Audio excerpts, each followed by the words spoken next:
Cutting పెట్టాలని ఆలోచిస్తారు.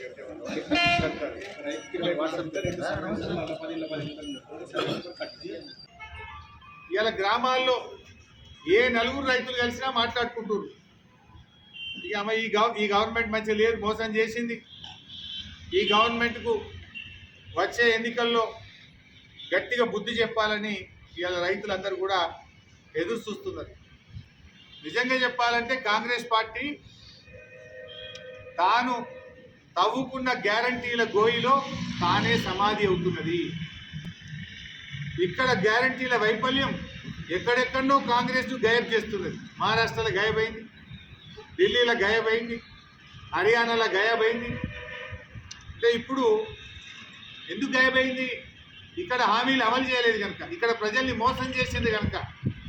హర్యానా ప్రజలు, మహారాష్ట్ర ప్రజలు, ఢిల్లీ ప్రజలు తెలుసుకున్నారు కాంగ్రెస్ పార్టీకి గుణపాఠం చెప్పి. ఇక్కడ కూడా ఎప్పుడు ఎన్నికలు జరిగినా గ్యారంటీలు ఇవ్వకుండా ప్రజల్ని గాయపరిచిన కాంగ్రెస్ను గాల్లో కలపడానికి ప్రజలు సిద్ధంగా ఉన్నారు. టీఆర్ఎస్ పార్టీదేమో జగమంత పాలన, కాంగ్రెస్ పార్టీది సగమంత పాలన. ఎందుకు? 15,000 రైతు బంధుని 6,000 ఇవ్వబట్టి, 6 క్వింటాల కందులు పడితే 3 క్వింటాలే కొంటాను బట్టి, 6 గ్యారంటీలు అమలు చేస్తా అని అర గ్యారంటీ అమలు చేస్తుంది. అందుకే నీది సగమంత పాలన. మాది అసలు పాలన, మీది కొసరు పాలన. సంక్షేమం, సంపూర్ణం, సంతోషం, సంతృప్తి ఇది బీఆర్ఎస్ విధానం.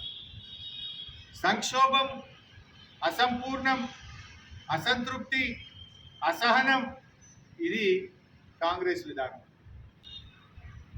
సో ఫైనల్గా నా డిమాండ్లు,